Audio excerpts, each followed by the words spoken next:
Terima kasih untuk Anda yang masih bergabung bersama kami di IDX Executive Closing, dan di segmen ini kita akan review bagaimana jalannya perdagangan di sepanjang hari ini. Dan kami ingatkan kembali, Anda masih bisa secara aktif berpartisipasi bergabung bersama kami di telepon interaktif di 021391 di 5201, dan juga ada WhatsApp interaktif kami di 0812 di 1398 di 3749 seperti yang tertera di layar televisi Anda.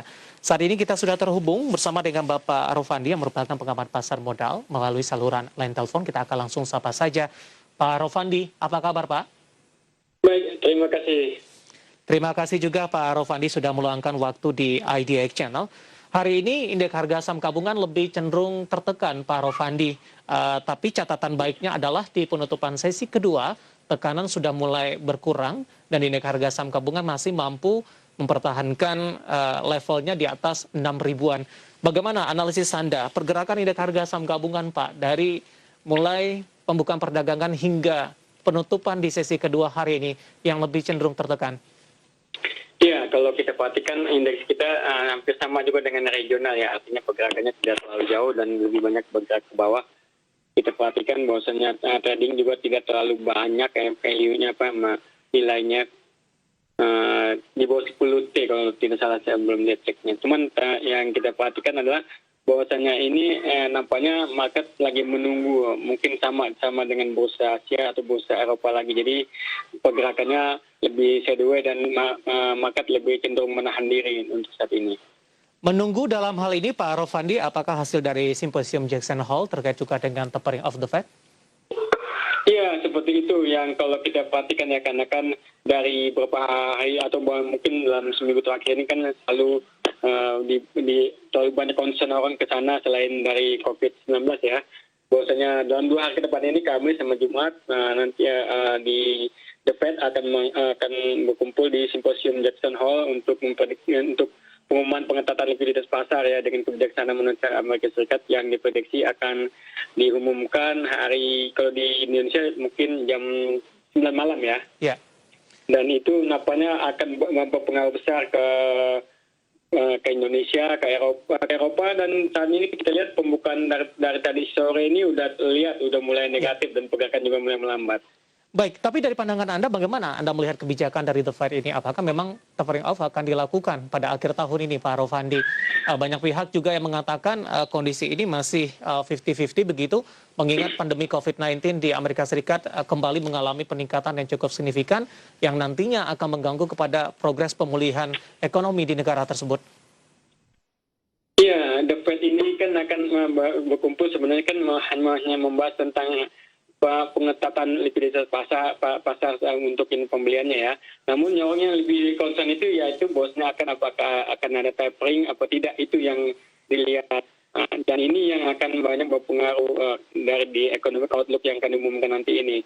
Jika tapering ini benar terjadi, nampaknya memang itu akan banyak perubahan mungkin dan akan banyak goncangan.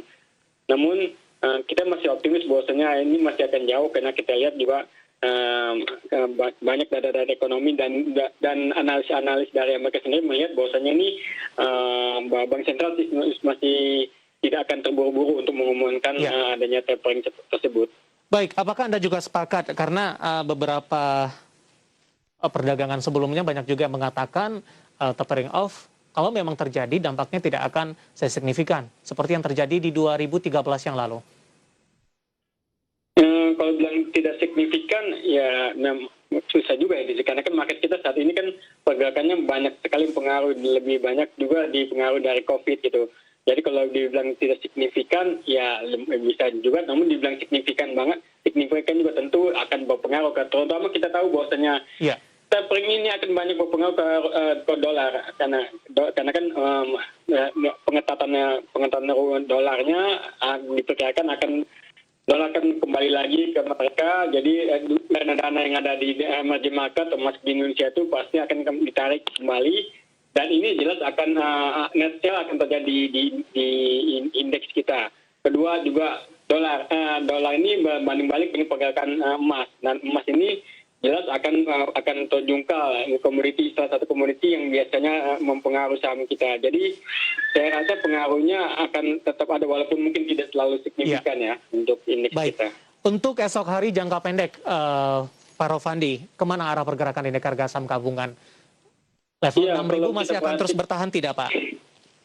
Iya, dalam seminggu ini dalam indeks kita closing hijau, besokannya hitam, besok hijau, habis itu hitam. Artinya hari ini closingnya minus. Apakah besok bisa hijau? Saya harapkan seperti itu kalau melihat dari pola yang seperti itu ya. Namun kalau lihat dari pola umumnya gitu, dari baik teknikal dan juga baik bahwasanya hari ini pelemahannya juga sudah mulai sudah lihat volumenya tidak terlalu besar. Kedua juga beberapa sinyal menunjukkan bahwasanya tertahannya di 6.000, masih di atas 6.000 ini masih ada sinyal-sinyal penguatan untuk ISG untuk besok ini. Baik, dari sisi sektoral Pak Rofandi, perbankan hari ini mengalami pelemahan yang cukup signifikan, terutama dari perbankan big cap semuanya bergerak di zona merah di atas 1%, kecuali BBRI tadi kalau tidak salah, ini pelemahannya sudah mulai terbatas begitu. Dengan memanfaatkan momentum seperti ini, bagaimana Anda melihat prospek dari sektor perbankan untuk perdagangan esok hari? Kalau untuk perbankan big cap yang 4 ini, kalau kita lihat BBCA masih tetap absen ya. Selainnya BBRI, BBTN, dan Bank Mandiri ini bergeraknya jangka menengah C2. Artinya pelemahan dalam 3 hari ini, kalau kita lihat BBTN, BNI, dan juga BBRI itu artinya masih di range C2 mereka. Jadi saya rasa untuk saham-saham 3 ini, BBNI, BBRI, BBTN, Bank Mandiri juga termasuk, ini pergerakannya mungkin tidak akan bergerak jauh. Yang saya perhatiin adalah BBCA yang masih bertahan di atas. Jadi masih ada sinyal bahwa di BBCA ini ada potensi yang mungkin akan naik lagi. Itu yang saya lihat. Baik, dari WhatsApp interaktif kami, Pak Rofandi juga cukup banyak yang masuk pertanyaan dan cukup banyak juga yang menanyakan saham-saham dari perbankan ini. Kita akan coba jawab satu persatu. Yang pertama kita akan coba sapa terlebih dahulu. Ini tanpa menyebutkan nama dan lokasi. BMRI sudah di 5850, Pak Rofandi. Bagaimana analisis Anda?